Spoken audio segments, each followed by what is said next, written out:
Hi all. So, welcome back to yet another video of Nourish with Anuvind. നമ്മളിൽ ഒട്ടുമിക്ക പേരും face ചെയ്യുന്ന ഒരു പ്രശ്നമാണ് നെഞ്ചെരിച്ചിൽ.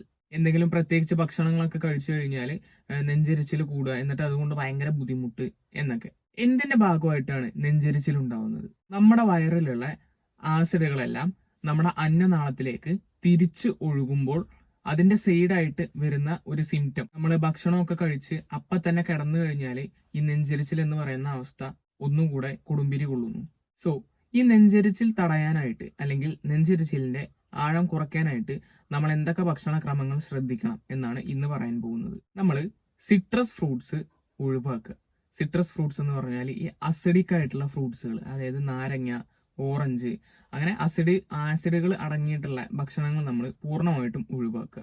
അത് ഈ അവസ്ഥയെ ഒന്നുകൂടെ വഷളാക്കുകയാണ് ചെയ്യുന്നത്. അതുപോലെ തന്നെ പാലുൽപ്പന്നങ്ങളും എല്ലാം ഒഴിവാക്കുക. ഇങ്ങനെ ഒരു പ്രശ്നം അഭിമുഖീകരിക്കുന്നവര് ഭക്ഷണം കറക്റ്റ് ടൈമിൽ കഴിക്കുക. നമ്മൾ ഷുഗർ ഐറ്റംസും ബിയറും ഒഴിവാക്കുക. ബിയർ നമ്മൾ തീരെ കൺസ്യൂം ചെയ്യാൻ പാടില്ല. പിന്നെ പഞ്ചസാര, മധുരം അടങ്ങിയിട്ടുള്ള കണ്ടന്റുകൾ ഒന്നും കഴിക്കാതിരിക്കുക. എക്സ്ട്രാ സ്പൈസി ഫുഡ്സ് ഒഴിവാക്കുക. ഭയങ്കരമായിട്ട് എരിവ് അടങ്ങിയിട്ടുള്ള ഭക്ഷണങ്ങളെല്ലാം ഒഴിവാക്കുക. എണ്ണയിൽ പൊരിച്ചെടുത്ത ഭക്ഷണങ്ങളെല്ലാം നമ്മൾ അവോയ്ഡ് ചെയ്യുക. ഈ പറഞ്ഞ ചെറിയ ചെറിയ കാര്യങ്ങൾ ശ്രദ്ധിച്ചാൽ തന്നെ നമുക്ക് ഒരുവിധം കഴിഞ്ഞാൽ ഈ ഒരു അവസ്ഥയിൽ നിന്ന് ഒഴിവായി പോകാവുന്നതാണ്.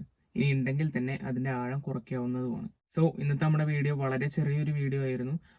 എങ്കിലും ഈ വീഡിയോ നിങ്ങൾക്ക് എല്ലാവർക്കും ഒരുപാട് യൂസ്ഫുൾ ആകും എന്ന് ഞാൻ വിശ്വസിക്കുന്നു. നിങ്ങൾ ആദ്യമായിട്ടാണ് ഈ ചാനൽ കാണുന്നതെന്നുണ്ടെങ്കിൽ ഒന്ന് സബ്സ്ക്രൈബ് ചെയ്യുക, തൊട്ടടുത്തുള്ള ബെല്ലൈക്കൺ കൂടി ഒന്ന് എനേബിൾ ചെയ്യുക. അതുപോലെ തന്നെ വീഡിയോ ജസ്റ്റ് ഒന്ന് ലൈക്ക് ചെയ്യുക. ഇൻസ്റ്റാഗ്രാമിലും ഫേസ്ബുക്കിലും നമ്മളെ ഫോളോ ചെയ്യാത്തവർ പോയിട്ട് ഫോളോ ചെയ്യുക. അതിലും നമ്മൾ ഇതുപോലെ ന്യൂട്രീഷൻ ഇൻഫർമേഷൻസ് ഡെയിലി പ്രൊവൈഡ് ചെയ്യാറുണ്ട്. അതുപോലെ തന്നെ നെഞ്ചെരിച്ചിൽ നിന്നും സഫർ ചെയ്യുന്ന നിങ്ങളുടെ ഫ്രണ്ട്സിനും റിലേറ്റീവ്സിനും ഒക്കെ ഈ വീഡിയോ ജസ്റ്റ് ഷെയർ ചെയ്ത് കൊടുക്കുക. അവർക്കും ഇത് ഒരുപാട് യൂസ്ഫുൾ ആയിരിക്കും. സോ അടുത്തൊരു വീഡിയോ ആയിട്ട് വരുന്നത് വരെ ബൈ.